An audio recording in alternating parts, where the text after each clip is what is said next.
Muy buenas noches, amigos, y bienvenidos a una edición más de Enfoque.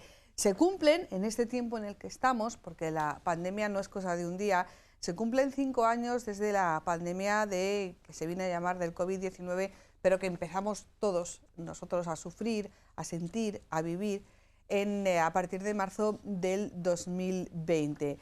5 años después han hecho muchos análisis, han hecho muchas valoraciones, se han proyectado todos los datos que generó esa pandemia, pero nosotros hemos querido sentar aquí por lo menos a uno de los médicos que nos acompañó en aquellos comienzos de la pandemia y a otros 2 compañeros suyos. ¿Para qué? Para hablar de la profesión médica, no de la pandemia, sino de la profesión médica 5 años después. La medicina de familia no debe ser el comodín para solucionar a cualquier precio todos los problemas del sistema. La afirmación es de la Sociedad Española de Médicos Generales y de Familia, ante una medida puntual, la solución planteada por el Ejecutivo del País Vasco de reducir de 4 a 3 años la especialidad de medicina de familia para disponer de mayor número de recursos humanos y con ello supuestamente mejorar la eficiencia del sistema. Un hecho puntual que ha sido denunciado por la Sociedad Española de Médicos Generales, que se podría alinear con otras que tienen como hilo conductor la reclamación de medidas urgentes para paliar la situación delicada por la que atraviesa la sanidad en nuestro país. Y es que cuando se han cumplido 5 años de pandemia y se ha hecho análisis y proyecciones sobre lo ocurrido, se ha echado en falta algunas valoraciones sobre lo que ha sucedido con la atención primaria en estos años. 5 años después, sindicatos y asociaciones han denunciado que las promesas de mejora tras la pandemia no se han cumplido y han quedado en papel mojado los más de 200 compromisos adquiridos en la Comisión para la Reconstrucción Social y Económica del país. Entre los compromisos adquiridos en el dictamen final se encontraba adecuar la financiación sanitaria a las necesidades reales. La resolución proponía el aumento del total de la inversión pública en sanidad hasta alcanzar al menos la media europea, fijado en el 7,7% según el último Eurostat. En 2020, España incrementó el gasto público en salud hasta el 7,5% del PIB, pero lo redujo en los años siguientes. Ya en 2021 bajó al 7,2% y al 6,8% en 2022, denuncia SATSE. El Ministerio de Sanidad, en cambio, cifra el gasto sanitario total en un 10% del PIB español en 2022. Necesitamos una atención primaria estable, firme y robusta, reclamaban hace 5 años desde la Comisión para la Reconstrucción Social y Económica. Pero 5 años después, los centros de salud están completamente desmantelados en muchos lugares, según se viene denunciando reiteradamente. La Organización Mundial de la Salud recomienda que al menos el 25% del presupuesto sanitario se destine a la atención primaria, pero ninguna de las comunidades autónomas alcanza este porcentaje, según datos de la Federación de Asociaciones para la Defensa de la Sanidad Pública. En 2024 fue Extremadura la que más invirtió en sus centros sanitarios, a los que destina el 18,5% de su presupuesto de salud. La falta de recursos financieros dificulta la contratación de personal, algo que certifica el propio Ministerio de Sanidad en su evaluación del Plan de Acción de Atención Primaria y Comunitaria de 2021. En su informe afirma que el Sistema Nacional de Salud enfrenta una notable escasez de profesionales, especialmente en pediatría y medicina familiar y comunitaria, sobre todo en zonas rurales, insulares y dispersas. Hoy en Enfoque les proponemos hacer un chequeo a la sanidad de la mano de los profesionales que nos acompañan, que saben de sanidad, de salud y, lo más importante, tratan a diario con pacientes demandantes de esos cuidados sanitarios que se sufragan con los impuestos de todos. Bueno, pues hemos visto, de hecho, nuestros invitados comentaban que veían rostros conocidos en ese vídeo introductorio. Vamos a presentar a nuestros invitados. Francis Rodríguez Almonte, médico de familia y vocal de médicos de atención primaria. Doctor Rodríguez Almonte, buenas noches. Nos reímos porque cuando nos hemos conocido digo, a mí me ha tratado este señor, para que luego digan que traemos solamente aquí a enemigos, traemos también a enemigos, ¿no? Bueno, yo encantado de que te hayas acordado de mí y nada, muchísimas gracias por la invitación. Sí, decíamos que si yo me acordaba de ti... Por algo bueno, ¿no? Entiendo que Esperemos sí, que sí, tampoco ¿no? me acuerdo. Doctora Eva García Camacho, cardióloga y vocal de Médicos Jóvenes, buenas noches. Buenas noches. y doctor Raúl Calvo Rico, médico de atención primaria, secretario del Colegio de Médicos de Toledo. Y tú estuviste aquí hace 5 años. Sí, sí, Buenas noches. Somos viejos amigos, Ana, y es verdad que tuve el placer de estar aquí hace 5 años. Es más, recuerdo que el viernes antes de que nos encerraran, así lo decimos, tuvimos una conversación en la que luego comentamos las compañeras, ¡uy, qué tranquilidad transmite siempre Raúl, da gusto, no sé qué! Tú aquel día contaste lo que sabías. Claro, ya sabes que la información en aquel momento iba viniendo de una manera, eran unas píldoras que había que ir digiriendo cada vez. Sí que sospechábamos que la cosa empezaba a irse de madre realmente y que estaba tomando un cariz que era muy preocupante.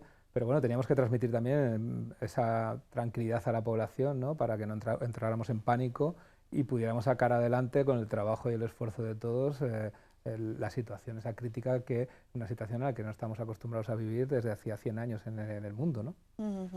Bueno, no quería yo que el enfoque estuviera únicamente dedicado a la pandemia, porque quiero que hagamos una reflexión sobre qué ha pasado en estos 5 años después de la pandemia, la pregunta típica: ¿qué hemos aprendido y qué no hemos aprendido o en qué errores seguimos cayendo? Pero sí que me gustaría, que yo sabía dónde estaba Raúl hace 5 años, pero Francis, ¿tú dónde estabas? Yo en aquel momento estaba en un centro de salud aquí en la ciudad de Toledo, en el centro de salud de Buenavista. Y como todos los médicos de atención primaria, estuvimos ahí como el dique de contención para que los compañeros de hospitalaria pudieran hacer el trabajo con esos pacientes que estaban más graves. ¿Y Eva? Yo estaba en el Hospital Virgen de la Salud, en cardiología, que luego se reconvirtió todo a medicina interna con algunas pruebas específicas de cardiología, pero al final asistencia a pacientes COVID, que era prácticamente lo único que teníamos. En ningún momento de la formación de un médico, probablemente ahora ya sí, pero en ningún momento de la formación de un médico, de vuestra formación que ha sido en el siglo XXI, se había pensado un escenario como aquel que vivimos. Yo creo que nadie se lo imaginó nunca, ¿no? A ver, yo tengo la suerte que yo vengo de un país tercermundista, entonces catástrofes hemos vivido durante la formación médica y mis primeros años de profesión, pero la realidad es que la magnitud que tomó aquello, esos meses tan difíciles, que yo creo que como sociedad lo hemos olvidado muy rápido, la verdad que nadie estaba preparado, y el que diga lo contrario yo creo que miente. Precisamente mañana, 2 de abril, pero el 2 de abril de 2020 fue el día en que se produjeron más víctimas. Yo es una fecha que tengo especialmente grabada. El 2 de abril del año 2020 se superaron las 1000 víctimas de los datos oficiales que se tenían en el momento. Bueno, pues vamos a ir ya a debatir, a reflexionar. ¿Qué hemos aprendido de esa pandemia? A ver, yo creo que hemos aprendido bastante menos de lo que pensábamos que íbamos a aprender, ¿no? ¿Recordáis aquellas frases famosas de esto vamos a salir mejores, etcétera, etcétera? Sí. Y del corte que Antonio López le pegó un gran corte a Carlos del Amor. No sé si os acordáis, Antonio López, el grandísimo pintor. Sí. Se entrevistó con Carlos del Amor y le dijo: maestro, ¿de esto vamos a salir mejores? Dice, no. Y claro, a Carlos del Amor como que se le fastidió todo el titular, pero yo creo que tenía razón. Bueno, sí, paréntesis aparte. No, es que tenía toda la razón. Yo creo que salir mejores es complicado, básicamente porque digamos que nuestro mundo en general se vio alterado por una circunstancia que era absolutamente impensable para nosotros que ocurriera, ¿no? Dice Francis que él viene de su país, en donde hay catástrofes, sobre todo naturales. Quizás nosotros, y sobre todo los que somos más mayores, hemos vivido la guerra de Yugoslavia, hemos vivido una serie de conflictos bélicos que en algún momento dado nuestra formación pues sí que podríamos haber pensado que quizás nos hubiéramos alguna vez envuelto en algún tipo de esos conflictos. Pero un golpeo a la salud como es este por una causa natural, que al final la aparición de un virus termina por ser una causa natural y que se va extendiendo por todo el mundo, era algo que no nos habíamos esperado nunca, porque pensábamos que en este mundo científico técnico en el que nos movemos tan desarrollados, eso estaría absolutamente superado por el control que tenemos de las enfermedades, por los recursos científicos y técnicos, por las vacunaciones, etcétera. Y de repente nos dimos cuenta que no era así. ¿Y qué generó esto en la sociedad?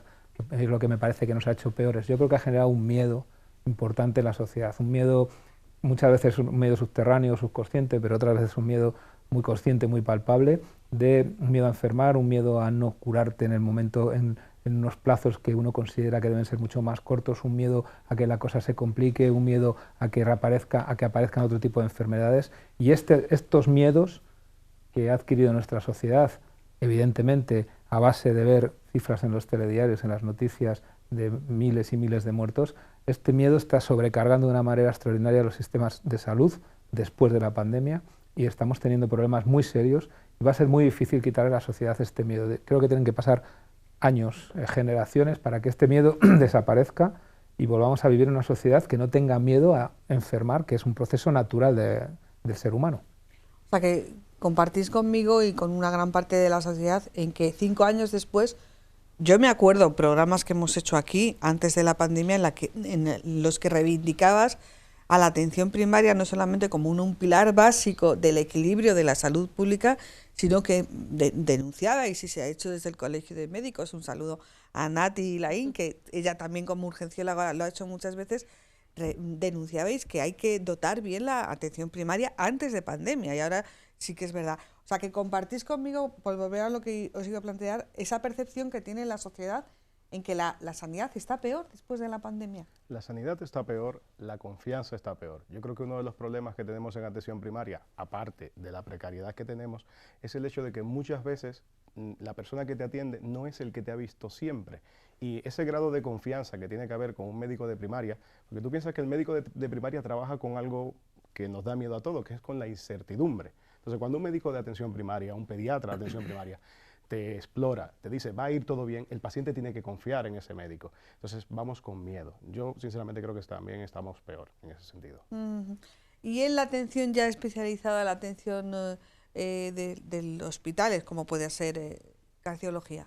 Claro, bueno, yo creo que nosotros hemos aumentado igualmente las listas de espera, ¿no? Y lo que vemos también es un poco el reflejo de lo que se ve en atención primaria, que la gente demanda más atención por procesos banales o que al final el estudio termina siendo banal, y no porque la población tenga que serlo, sino simplemente por ese miedo que se nos ha infundado. Y yo creo que estos mensajes ahora, por ejemplo, podemos poner ejemplo, no hace falta irnos al COVID, que fue una cosa tremenda, sino los mensajes que nos están haciendo ahora de tener el kit de emergencia, tienes que estar preparado, guarda tus medicinas, acumula comida, acumula agua.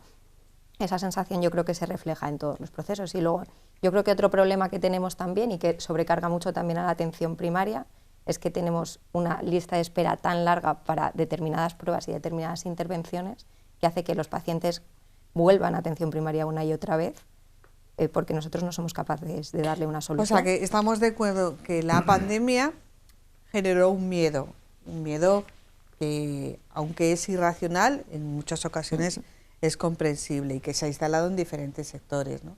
Estamos también de acuerdo en que hay una falta de confianza. Estamos de acuerdo en que los procesos de precariedad han ido a más. No significa que todos se generaran con la pandemia, porque había situaciones que venían de atrás, se venían exigiendo, reclamando, pero lo que a mí no me termina de entrar mucho en la cabeza es que cuando dices demanda por patologías, no sé, banales o cosas que nosotros no... antes que, imagínense, nosotros veíamos antes en la consulta 20 pacientes y normalmente de 20 pacientes eran 15 al menos pacientes graves, muy pluripatológicos. Ahora normalmente vemos gente muchísimo más joven, los pluripatológicos siguen estando ahí pero no consiguen la atención y vemos pacientes muy jóvenes con procesos que antes se terminaban en atención primaria. Tú tenías una duda, consultabas a tu médico y al final, como había esa relación de confianza y no había una despersonalización del paciente, eso terminaba ahí. Y las consultas nuestras de... Yo creo que han cambiado un poco el modelo de consulta y a partir de ahí... A nosotros nos pasa igual, ¿eh? En la atención primaria, Francis también lo puede decir, nuestras consultas realmente, nosotros vemos muchos pacientes, pero si analizamos la consulta, lo normal que sería que tuviéramos un 75% de nuestros pacientes mayores, crónicos, pluripatológicos... ¿Vosotros, tú estás en un pueblo? Yo estoy en un pueblo y Francis en la ciudad. Sí. Pero que los suyos, o lo normal es que en atención primaria el grueso de nuestras consultas, 3/4 partes, fueran de pacientes mayores, crónicos, pluripatológicos, y realmente lo que tenemos en las consultas es absolutamente llenas de gente muy joven, menores de 45 años, sin patología o prácticamente patologías muy banales, muy posibles de controlar por uno mismo, con las medidas básicas, no hace falta ni que te lo diga tu abuela, con un poquito de sentido común, y que son los que están llenando nuestras consultas, más con pacientes con miedo a tener otras cosas, que demandan una serie de pruebas complementarias porque quieren estar muy seguros de que no van a tener esas cosas. Es decir, la incertidumbre, la sociedad la tolera mucho peor, y sobre todo la gente joven, los ancianos pluripatológicos, los famosos crónicos complejos que tanto preocupan a nuestros jefes, nos van a a reventar la sanidad de los clínicos complejos. Madre mía, los clínicos complejos son una dulzura, son una maravilla. Son los que menos problemas nos dan. ¿Y qué haces con un paciente así? Es que me estoy yo analizando a mí misma, no visito yo mucho, no sé yo que haya caído yo también. Mira, yo una de las cosas que le digo muchas veces a mis pacientes es que yo creo que tenemos una obsesión con la enfermedad, pero no con la vida saludable. Tengo miedo a tener un cáncer de pulmón, porque estoy tosiendo, pero no me preocupa que sigo fumando. Tengo miedo a que me dé un infarto, pero no hago ejercicio, no como saludable. Es que un familiar murió de un cáncer hepático, pero yo sigo bebiendo alcohol. O sea, tenemos unos miedos, pero las soluciones que tenemos, que son cosas muchas veces de sentido común, no estamos dispuestos a hacerlo.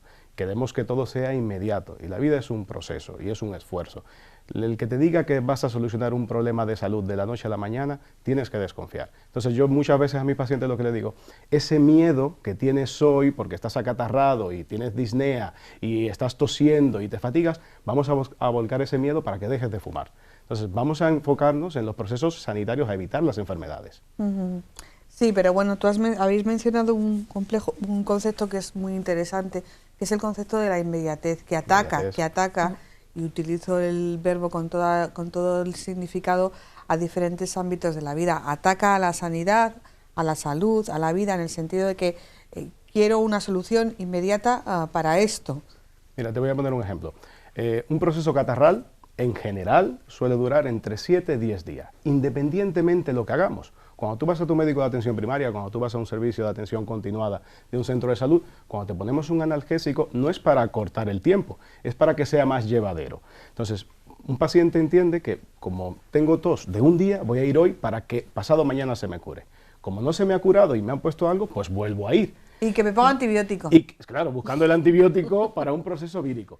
Y como esto que me has dado, todavía te quedan 2 o 3 días, o sea, ya vamos en el 4.º día, pues vuelvo a ir otra vez. Entonces, claro, al final, si tú vas constantemente, no es una cuestión de que satures, que también es importante, es una cuestión de que el médico que te ve por primera vez y es un servicio de urgencia, pues tendrá que dar una solución y probablemente el tratamiento que te puso el primer médico es el que te está yendo bien y el que va a solucionar el proceso en 7 días, pero lo vamos cambiando constantemente. Y el último que me vio el día 6 en la tarde, y me dijo, pues ya te pongo un antibiótico porque te han visto varias veces y igual esto se complica.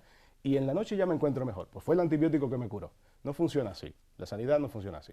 No, esa inmediatez es muy gráfico este ejemplo que has puesto, pero esa inmediatez también ataca, por ejemplo, al mundo del periodismo. Hay que contarlo ya, hay que contarlo ser el primero y hay que contarlo cueste lo que cueste y, como diría otro, caiga quien caiga. ¿Qué provoca eso? Provoca una desinformación que al final, bueno, pues se va calando, ¿no?, en toda la sociedad. Yo creo que con la sanidad también, ¿no? Al final, con el uso que hacemos de la sanidad hay mucha desinformación, pero me sorprende especialmente que esto pase también a las consultas específicas. Hablamos de cardiología, claro, pero bueno, podemos hablar de de ginecología, o sea, se ha visto en general, ya habíamos hablado antes, los números han aumentado un 25% la demanda en el hospital, en general. Que parece que la primera criba está en primaria, ¿no? Bueno, pero yo creo que hay varios motivos. O sea, tienes el problema de las rotaciones en la atención primaria, no siempre, los compañeros están diciendo, no siempre te ve el mismo médico, entonces si cada día te ve un médico diferente, pues al final se busca una solución diferente, porque si demanda será porque pasa otra cosa, porque tampoco hay tiempo para sentarse a hablar con el paciente. No hay un tiempo para decirle, bueno, vuelve en una semana y volvemos a evaluar. Entonces, todo eso repercute en la demanda que se ejerce de atención primaria hospitalaria. Bueno, un saludo para la que ha sido mi doctora de toda la vida, que tú la conoces, la doctora Cristina de Castro. Mi tutora. Claro. Que se ha jubilado ahora y a mí me ha dado una pena espantosa. Porque claro, yo he estado 30 años con esa doctora y claro, me decían las compañeras, dice, es que eso ya no es así, Ana. Dice, tú has tenido muchísima suerte. Bueno, entiendo que yo y todos los que la hemos tenido como doctora.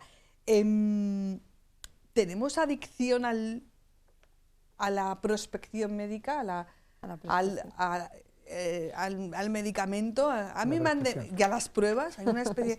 Yo tengo que salir de la consulta con algo, ¿no? Es algo generalizado. Mira, yo recuerdo cuando terminé la carrera de medicina, que mi abuela me dijo que no se te vaya un paciente sin una receta, porque cuando yo voy al médico y no me receta nada, ¿para qué he venido? Pero es que no siempre hace falta un fármaco. En atención primaria, y Raúl está aquí que me puede corregir, muchas veces lo que el paciente necesita es escucharle. ¿Cómo tú medicalizas la soledad? de una persona de 80 años que no duerme, que está nervioso porque cuando echa el cierre de la puerta a las 9 de la noche está solo, no tienen a qué avisar si le pasa algo. Ese paciente, pues lo que hay es que escucharle. Entonces, no siempre hay que medicalizar los procesos, pero para eso hace falta tiempo. Y eso es lo que no tenemos en nuestras consultas. ¿Tenemos adicción a las pruebas? Lamentablemente sí, y además yo no quisiera cargar las cintas sobre los pacientes, sobre las personas. No, sí, ahora voy yo con las otras patas, no os preocupéis. Quiero decir que nosotros también, los propios médicos en general y el sistema sanitario, hemos sido muy dependientes de la realización de pruebas o de la utilización de fármacos, cuando muchas veces el problema, como muy bien dice Francis, está más allá de una receta, ¿no?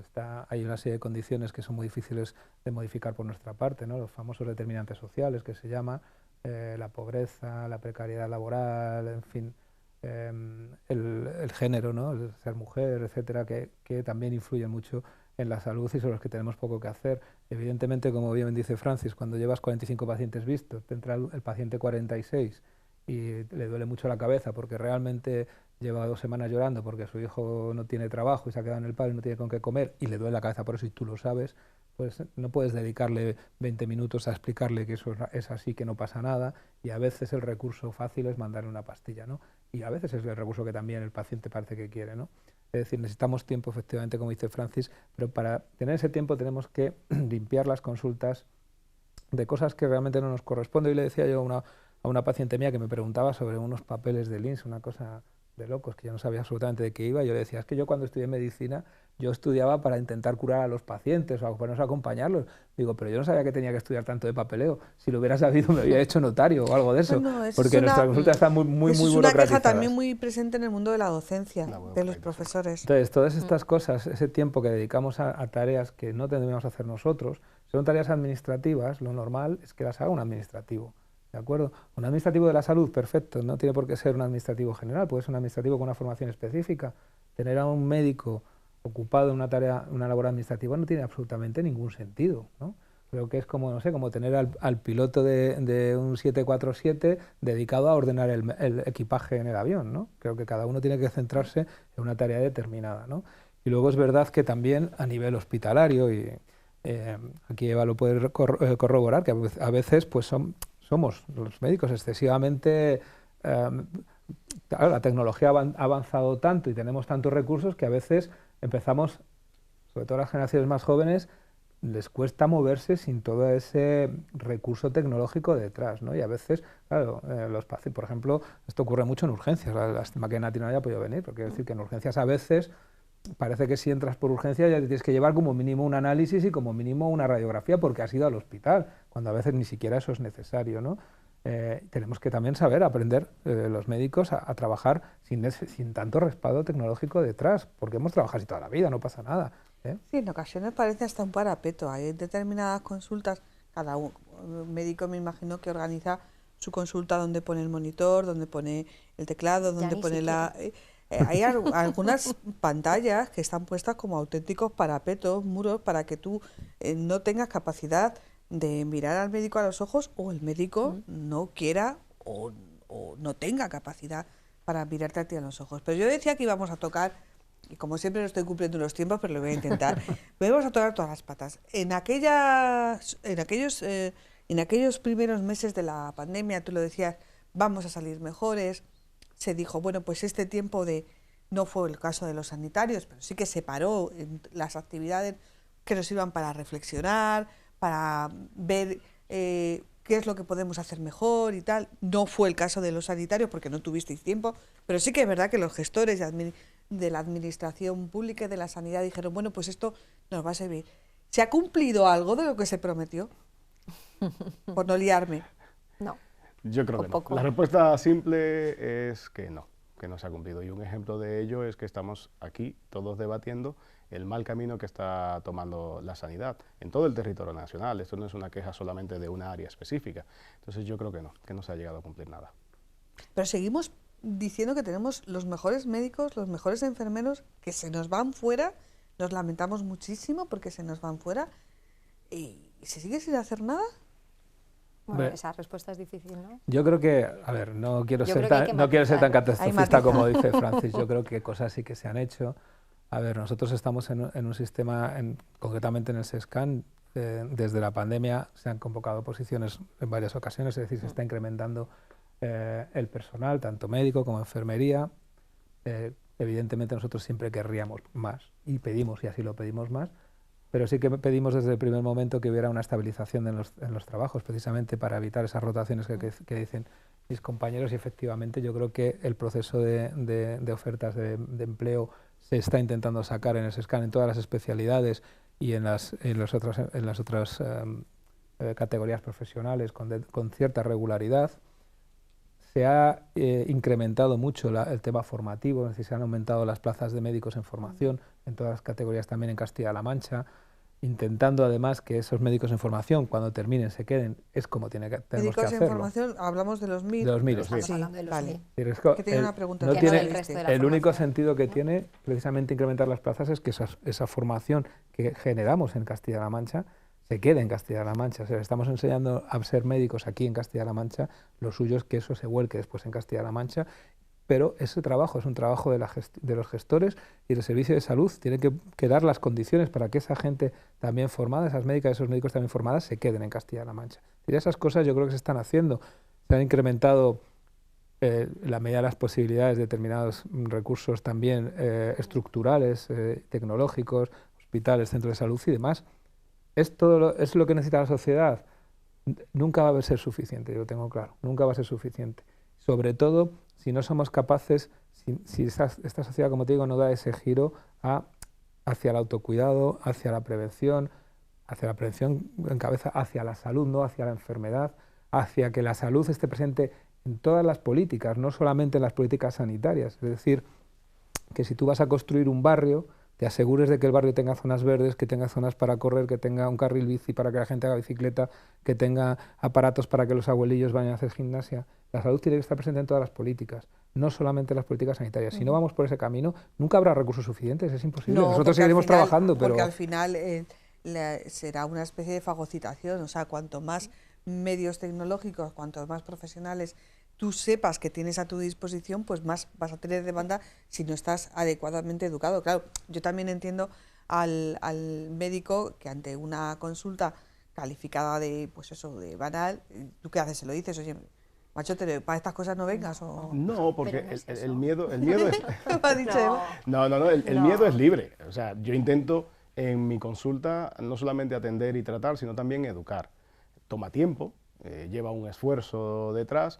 Hay algunos pacientes que no buscan esto, pero hay una parte, por lo menos en mi consulta, yo hablo de mi área, que sí que lo aceptan. Entonces es importante esa parte de la educación sanitaria, hacerla desde las consultas con nuestros pacientes. Bueno, cuando habéis dicho lo de los médicos en formación, bueno, los MIR, este programa, bueno, hay mucha gente con la que mantienes contacto. Oye, ¿por qué no haces un programa de esto? Y siempre son cuestiones que a mí me gustan. No voy a dar los nombres, pero sí que es verdad que fue una persona muy querida por mí, del ámbito académico, pero no del ámbito académico médico, sino de otro ámbito muy diferente. Me dijo, tienes que hacer un día un programa y preguntarles a los médicos qué opinan de que se queden, por ejemplo, las plazas de MIR, de primaria o de medicina de familia, se queden vacías, o sea, no haya gente que las pida.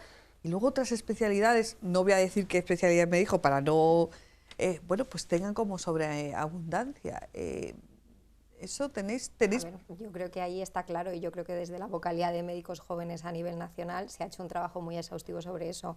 Primer problema, que yo creo que se va a solventar ahora con la nueva legislación, es que las plazas que quedaban vacantes no se volvían a ofertar en una segunda vuelta. Entonces eso provocaba que mucha gente que a lo mejor hubiese optado a esas plazas no las hubiese cogido. Yo con mis compañeros que están aquí, yo creo que los médicos de familia se hacen mala propaganda. Muchas veces la información que se vierte en las redes es tan mala, la calidad del trabajo se vende tan mal, cuando es un trabajo maravilloso, precioso, y que yo creo que es la esencia de ser médico, que al final desmotiva a mucha gente. Entonces todo eso contribuye a que muchos chavales que dudan, pues siempre cogen otra especialidad que a lo mejor no les gusta tanto, pero que piensan un poco en la calidad de vida. hay especialidades que solo se venden por la calidad de vida. Por ejemplo, podemos hablar fácilmente de dermatología, es el debate habitual, y no es así. Dermatología es una especialidad muy compleja, que no solamente se dedica a la estética, no solamente se dedica al... Flaco favor se les hace también, claro, o sea, meterles en ese debate. Entonces, bueno, pues sí, probablemente ellos no tengan guardias, ¿no? Y la calidad de vida mejore, pero probablemente tengan otro tipo de connotaciones que no sean tan positivas. A lo mejor sí durante la residencia, pero luego no durante el ejercicio profesional.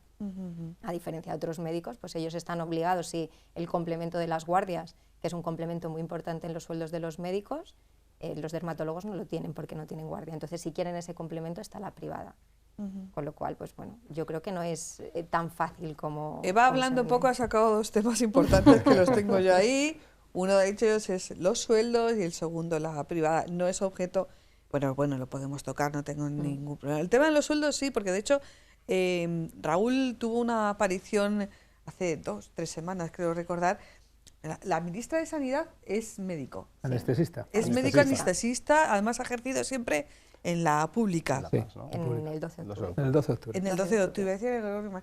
Y bueno, yo creo que, a ver, tampoco hay que catalogar todo su ejercicio al frente del ministerio por una frase, pero hay veces que hay frases que te encumbran y otras te entierran. Y esta frase del sueldo de los ministros, ¿no? Esta frase que dijo, que tampoco os quejéis tanto los médicos, que cobráis lo que un ministro, claro, también se puede mirar por el otro lado, a lo mejor es que los ministros cobran muy poco, no sé, ¿no? A ver, yo dije... Yo insisto que tampoco hay que hacerle una etiqueta a una ministra por determinada frase, porque entonces no ganaríamos para etiquetas. Bueno, vamos a ver, lo primero, yo tengo que decirte que, a ver, yo, vamos, que conozco a Mónica García, me cae bien, me parece una buena persona, bueno, por lo que yo creo que está bien capacitada para el trabajo. Es verdad que hay cosas con las que no podemos estar de acuerdo, y de hecho no estamos de acuerdo. La Organización Médica Colegial, y lo sabes, tenemos una manifestación justo este sábado para protestar sobre este proyecto de Estatuto Marco que quieren hacernos. Sabes que el Estatuto Marco es precisamente el ámbito en que desarrollamos nuestra profesión. No solamente son normas laborales puramente, sino realmente es una definición de cómo es nuestra profesión y la de todos los profesionales sanitarios. Entonces llevamos tiempo reivindicando, especialmente los médicos, no queremos mejores condiciones que nadie, pero por lo menos no queremos peores condiciones que cualquier otro trabajador. Y realmente el Estatuto Marco, el borrador que se ha puesto sobre la mesa, es un borrador que traduce condiciones que realmente son leoninas para la profesión médica. Es decir, nosotros las horas de guardia no nos cotizan están trabajadas. Tenemos aquí constancia de los 3 de las horas de guardia que están trabajadas. Esas horas no cotizan a la hora de nuestra jubilación, se consideran como una cosa que se llama jornada complementaria. Cualquier otro trabajo sería una hora extraordinaria y se pagaría a precio de una hora extraordinaria. Sabes que se está rebajando la jornada laboral para todos los trabajadores a 37 horas y media, cuando nosotros tenemos 68, ¿no? Creo que son jornadas de 68 horas aprobadas. O sea, nosotros somos los únicos que podemos tener 68 horas de trabajo. Vamos, me parece que es una cosa, en fin, que realmente consideramos que además, dadas las responsabilidades que nosotros afrontamos, meternos en el mismo estatuto que el resto de las otras profesiones sanitarias, tan importantes como nosotros, tan importantes, pero con otro grado de responsabilidad diferente, eso es entendible. Pues que estamos pidiendo pues un estatuto particular para los médicos, ¿no? Por nuestras características, por la necesidad que tenemos de hacer guardias, que tiene el sistema sanitario, de que hagamos guardias, en fin, una serie de problemas que no tienen otros colectivos que no hacen ese tipo de trabajo, ¿no? Y esta es una patata caliente que tiene la ministra encima de la mesa. Tema del sueldo. Yo lo que dije en su momento, querida ministra, pues quizás la comparación no fue más acertada. Para comparar sueldos hay que comparar profesiones. Entonces, compáranos con los médicos de los países de nuestro entorno que tengan productos interiores brutos similares y sistemas sanitarios similares. Compárame con los sueldos que ganan los médicos franceses o los italianos o los ingleses o los alemanes. No me compares con un ministro porque ni su trabajo al mío no se parece absolutamente nada. ¿De acuerdo? Entonces, hombre, yo creo que hay que comparar profesiones iguales para comparar sueldos. Ahí sí, si queremos entrar en una comparación de cuánto ganamos los médicos en España, en un país de la cabecera de Europa, pues comparémonos con países de la cabecera de Europa. Ya te digo yo que salimos perdiendo, desde luego. Sí, bueno, en otros ámbitos de la sanidad, los enfermeros, los fisios, todos conocemos a gente que se ha formado aquí y que se han ido a lo mejor por un verano, por un contrato de 6 meses y al final se quedan. Y yo creo que hay algo que también nos cuesta mucho asumir, y es que se han formado en universidades públicas y se han formado con nuestros impuestos. Los hemos formado nosotros, porque la gente dice, es que es un capital humano que perdemos, es un capital humano que perdemos y un capital económico. No quiero que penséis que soy una persona que todo lo mide por el dinero, pero yo creo que es importante. Pero cuando habéis hablado de las comparaciones, está claro que cualquier médico de un país de nuestro entorno gana más que vosotros. Pero también hay, no quiero emplear el término, subasta entre las comunidades autónomas También. sobre lo que gana un médico. Sí la hay. De hecho, yo creo que dentro del SESCAM ha habido quejas por ese motivo, con las retribuciones en Murcia, en la zona de Albacete, por ejemplo. Personal del SESCAM se quejaba y de los traslados que había a Murcia porque las retribuciones eran mayores en algunos casos. Luego las mejoraron y se invirtió. Nosotros tenemos de todas maneras, además, desde hace bastantes años paralizada la carrera profesional, Sí. que es algo que se está pagando en absolutamente todas las demás autonomías y que nosotros tenemos paralizado desde hace ya 10 años. No, más 12 años. Desde el 2008, ¿no? Y que no se termina de reactivar. Es decir, hemos tenido ahora un concurso de traslados nacional, han venido compañeros de otras comunidades autónomas que de la noche a la mañana han dejado de ganar 500, 600, 1000 euros porque cobraban la carrera profesional en su comunidad, de la comunidad de origen, y han pasado aquí a no cobrarla. Es decir, ¿Y aún así se han venido? Pues mira, a veces te vienes por familias, por... Bueno, yo creo que hay diferentes motivos, ¿no? O sea, yo creo que la gente... Hombre, no todo es el dinero, obviamente. No todo es... Yo creo que no todo el mundo sabía que no iban a cobrar Eso la te iba a carrera decir, profesional. muchos no lo sabían. Yo creo que ese es el motivo. Y se han encontrado con Muchos la no lo sorpresa cuando sabían. han llegado. Sí, porque esta ha sido la primera vez que pasa, en el primer concurso de traslados, Ana, porque anteriormente, si tú venías de un sitio donde cobrabas la carrera profesional, la comunidad autónoma estaba obligada a pagártela, pero hubo una sentencia hace poco del Supremo Claro, es que yo me había de quedado repente ahí. respaldaba el hecho de que la comunidad autónoma, si no la pagara, no la pagara a nadie. Claro. Ya. Entonces se han encontrado con ese Y problema. en ese estatuto, Marco, por el que, insisto, hay bastante movilización dentro del sector de los médicos, además apadrinada o presidida por la Organización Médica Colegial, que es una organización seria, o sea, que no está subyugada a ningún componente ideológico. ¿No se establece nada sobre el tipo de salarios? Porque sería un buen punto de partida, ¿no? Yo creo que nunca se ha hecho una propuesta de salarios por parte de Claro. la Organización Médica Colegial. No, y digo en el tampoco estatuto, Marco, que plantea el Ministerio. O sea, Bueno, poner pero- unas retribuciones iguales, independientemente de luego que haya complementos, pero digamos un mínimo común denominador. Bueno, Sí, el sueldo base es el mismo para toda El sueldo España. base es el mismo para toda Sí, España, pero como bueno, sabes. el sueldo base, luego los A ver, el sueldo base complementos. son los complementos, pero los complementos cambian dependiendo de la comunidad, Claro. de un montón de factores. Entonces, ¿dónde está el límite? Yo creo que el límite real que se debería establecer, y yo creo que las demandas de los médicos que vienen, o sea, no de los que estamos, sino los que están por venir, es que la jornada complementaria desaparezca. O sea, yo creo que va a ser la mayor demanda de aquí a 20 años dentro de la profesión médica. ¿Entendéis por jornada complementaria Todas las guardias? O sea, que dentro de las guardias computen como jornada laboral, o sea, no que desaparezcan, sino que exista turnos... En que otros se La sectores denominación que hacen celeste. guardia también están igual, por ejemplo, los bomberos, se me ocurre, o la Pero es policía. que no es el mismo porque ellos están tasados por el número de horas. Claro, Ya. Ellos anuales. hacen anuales, X horas, como Sí. tienen igual que los compañeros enfermeros, los compañeros auxiliares, ellos tienen un número de horas computados y eso se va repartiendo la jornada a lo largo del año. A veces trabajan más, a veces trabajan menos, y yo tampoco creo que muchas veces sea una ventaja en algunos aspectos, porque los turnos que tienen los compañeros en el hospital, por ejemplo, no siempre son tan beneficiosos como pensamos, pero realmente yo creo que la demanda va a ir por ahí. Que desaparezca la complementaria y sobre todo que desaparezcan las guardias de 24 horas. O sea, la gente joven, la gente que ahora tiene 20, 25 años, no está dispuesta a sacrificar su vida entera. Claro, pero es que yo cuando la gente dice, no es que ha salido de guardia o que el médico está de guardia, yo no sé si todos los usuarios de la sanidad, vamos a quedarnos en la sanidad pública, saben lo que es una guardia de 24 horas. No. Explicarlo, ¿no? Porque es que muchas veces damos una las cosas por tortura. hechas. Es mucho mejor Mira, ver las entonces- fotos.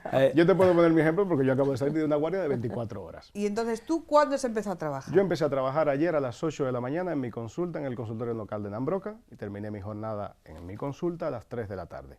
Corriendo me tuve que ir al Centro de Salud de Santa María de Benquerencia porque empezaba desde las 3 de la tarde hasta las 8 de la mañana de hoy.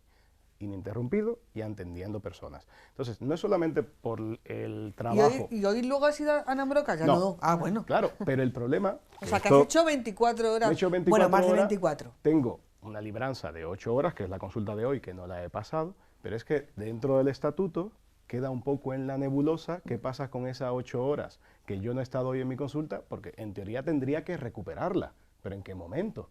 ¿En la tarde de un viernes, un sábado? ¿Cuándo? Si no me da la vida. Y no solamente son las horas de trabajo, porque yo creo que se aprovechan mucho de los colectivos médicos con el tema de la vocación.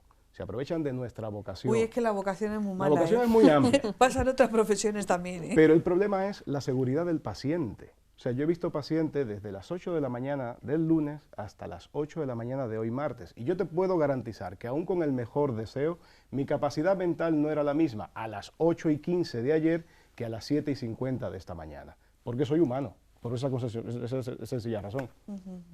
¿En los hospitales es igual? Es igual. Las guardias pueden ser o de 17 o de 24 horas, dependiendo. Tú haces tu jornada laboral.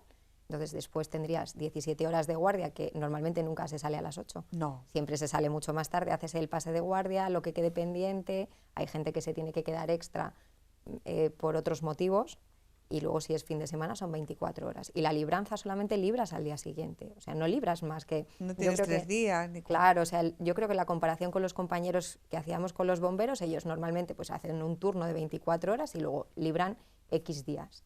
Como hacen a lo mejor los compañeros también del 112, ¿no? Que tienen también computada la jornada. Sí, pero es necesario estas cosas, de verdad, no penséis que yo también a lo mejor soy un poco ingenua, pero de verdad que es que la gente normal no conoce estos horarios, a no ser que te toque pues por cercanía, por familia y tal. Nos quedan 2 minutos, en 2 minutos, ya que Eva ha hablado de la sanidad privada, podríamos hacer otro programa cuando queráis. Pero igual que se ha producido de la pandemia a estos días un declive, vamos a dejarlo en declive, de la sanidad pública, podemos decir, y yo sé que es muy poco tiempo, podemos decir que se ha producido un auge de la sanidad privada, aunque no estén comunicados, porque creo que no está comunicado, no es causa-consecuencia. Claramente, no. Yo creo que todos pensamos que ha habido un auge de las consultas que se están llevando en consultas privadas, de pacientes que se están sacando pólizas de seguro privado porque no ven una respuesta a sus necesidades en los servicios públicos de salud. Y ya se están viendo listas de espera en las consultas privadas, que eso antes no existía. Y esto es porque ha habido un movimiento masivo de personas de un lado para otro. ¿En las consultas de especialidades también lo veis? También. Yo ahora mismo no trabajo en la privada, pero ya antes del COVID trabajaba en la privada y ya se veía un aumento de demanda. Ahora que lo comentas, en el estatuto también se preveía la incapacitación. Si estás en la privada no puedes estar en la pública, si estás en la pública... Bueno, realmente... O querían ahí, ¿no? Pero tampoco ha gustado eso. Eso no ha gustado, efectivamente. Lo que proponían era que el médico MIR que terminase durante 5 años posteriores al fin de la residencia, si tenía una jornada completa, no podría complementar con la privada, o sea, tendría una incompatibilidad, y luego hablaban también de la incompatibilidad, pero solo a los jefes de servicio y puestos directivos. Ya. Y yo creo que el tema de los MIR y el de los jefes de servicio ha sido el que ha generado un gran desacuerdo entre la profesión médica. Bueno, la incompatibilidad realmente, los que trabajamos en el sector público, tenemos una incompatibilidad para trabajar en el privado, salvo que tú lo solicites. Entonces, en ese momento, si tú lo solicitas, se te concede. Evidentemente, hay un ajuste en el salario, hay un complemento que dejas de cobrar, que es el complemento de incompatibilidad, para que puedas trabajar en la privada. Lo que quieren es extenderlo, como dice Eva, a los MIRES de los 5 primeros años y a los jefes de servicio, quieren establecer esa incompatibilidad. En teoría, el argumento es por distintos motivos, ¿no? En el caso de los jefes de servicio, lo que quieren es, teóricamente, que la organización del servicio no termine provocando una desviación de pacientes hacia las privadas, ¿no?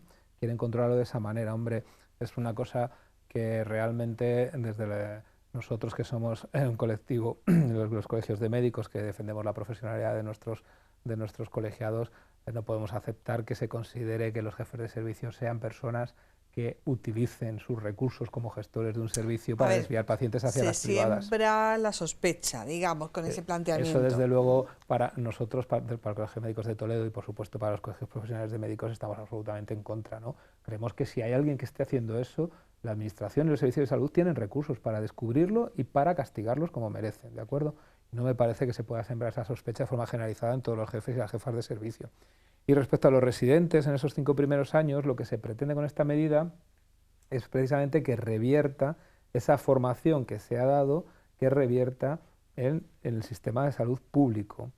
Bien, es una medida cuando menos discutible, ¿no? Es decir, efectivamente a los residentes les estamos dando una formación en el sistema público, pero esto no es una cosa gratuita. Los residentes están trabajando y trabajando muchísimo durante sus periodos formativos, sus 4 o 5 años, trabajando y trabajando muchísimo. Creo que como trabajadores públicos que son, cuando terminan su formación deberían tener el derecho de elegir libremente dónde quieren ejercer su profesión. Igual que no les prohibimos irse fuera de España a ejercer a Inglaterra o a Francia. Sí, pero ¿no? pasa en otros ámbitos, por ejemplo con los pilotos también del ejército. Hay ahí también algunas cuestiones ahí, pero bueno, yo creo que lo mejor en estos casos es sentarse y además hay una ministra que es del ramo y además que ha trabajado en la pública, que conoce el terreno, y lo mejor es sentarse y negociar. A ver, esto de esta manera, esto de aquello, siempre habrá que alguien tendrá que ceder, ¿no? Pero bueno, cuando también todos los colectivos médicos se han puesto de acuerdo en tantas cosas, es porque a lo mejor el documento base pues tiene muchas matizaciones que hacer. ¿Alguna propuesta ya para cerrar? ¿Alguna, por ejemplo, que tenemos aquí como secretario del Colegio de Médicos, no sé, alguna actividad? Porque hacéis actividades muy interesantes, ¿eh? El año pasado fue lo del cine y los médicos. Sí, el año pasado. El ciclo de cine, ¿no? El cineclub. Y monólogos también, de humor, creo, ¿no? ¿Cuándo fue lo de los monólogos? No, eso no. No, monólogos eso fue el cineclub. Sí. No, en cuanto para la sociedad hicimos el cineclub, que era una forma un poco de acercar a la gente en general, porque eran películas todas relacionadas con nuestra profesión, ¿no? Que a veces un poco lo que tú dices, ¿no? Que a veces se nos conoce más por las películas y por las series que por la realidad, ¿no? Si no tienes a alguien cerca.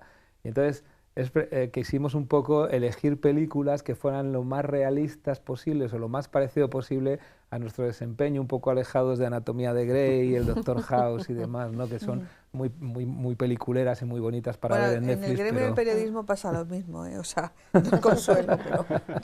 Sí, pasan todos los gremios. Somos gremios que damos para mucho en el cine, en la televisión y demás, ¿no? Bueno, la propuesta que haríamos nosotros fundamentalmente... Tendríamos unas propuestas, digamos, yo dividiría en 3 grupos, ¿no? La propuesta para nuestros jefes, para el sistema sanitario. Hay que apostar por creerse de verdad que la atención primaria es el sistema. No es que la atención primaria sea la puerta del sistema, no, la atención primaria es el sistema. El sistema, para que sea sostenible, se tiene que basar en que nosotros, los médicos y las médicas, la gente que trabajamos en atención primaria, solucionemos el 85% de los problemas de salud de la gente a un coste bajísimo, con muy escasa tecnología y con una inversión muy pequeña comparado con el gasto que supone la atención de segundo nivel, la atención hospitalaria, que debería quedar reducida para ese otro 15% que tiene que acudir al hospital. De esa forma es la única manera de que desaparecieran las listas de espera. Si todos trabajamos bien, esa es la manera. Por eso, cuando nuestros jefes se conciencien de que la atención primaria es el sistema, se invierta lo que se tiene que invertir, como decía el reportaje que habéis puesto, cerca del 25% del presupuesto sanitario. Los pacientes, cuando vayan, vean siempre a su médico de cabecera, como tú viste a la doctora de Castro durante 30 años. Yo llevo 20 en mis consultas, Francis ya lleva unos cuantos años en sus pueblos. Es la única manera de establecer esa relación de confianza con los pacientes. Esa sería nuestra petición para nuestros jefes, para el sistema sanitario. Mi petición para la población, básicamente, sé que es difícil, pero hay que dejar de tener miedo, hay que recuperar esa capacidad que teníamos de controlar nuestra propia salud, esa capacidad, eso que tenían nuestras abuelas de saber que con un vaso de leche caliente se te pasaba la molestia de la garganta por la noche. Esas cosas tenemos que recuperarlas, tenemos que dejar de tener tanto miedo, tenemos que dejar de pensar tanto en la enfermedad y empezar a pensar en la salud, como dice Francis, entendiendo que la salud es inmensa, que en la salud cabe mucho, que toneladas de salud caben kilos de enfermedad. Eso es importante tenerlo presente. Uno puede estar enfermo y además, aún así, sentirse sano. Esa sería nuestra otra petición. Y luego la petición general para los ministras, para nuestros políticos, para las leyes, los legisladores, perdón, hay que cuidar a los sanitarios, hay que cuidar a las sanitarias. Tenemos un problema muy serio, muy serio. Hemos hablado de las agresiones, sí. Eso es. A eso iba. Tenemos un problema muy serio con las agresiones, muy serio, muy serio. Las sanitarias y los sanitarios que reciben agresiones nunca ejercen su trabajo de la misma manera una vez que reciben una agresión. Te quedas toda la vida con esa tara, toda la vida con esa tara. Pierdes confianza, pierdes vocación, pierdes deseo de ayudar después de haber sufrido una agresión. Es una cosa terrible, terrible. No es un problema sanitario, no es un problema de salud, es un problema social, de una sociedad excesivamente agresiva, de una sociedad excesivamente violenta, de una sociedad poco educada, poco educada.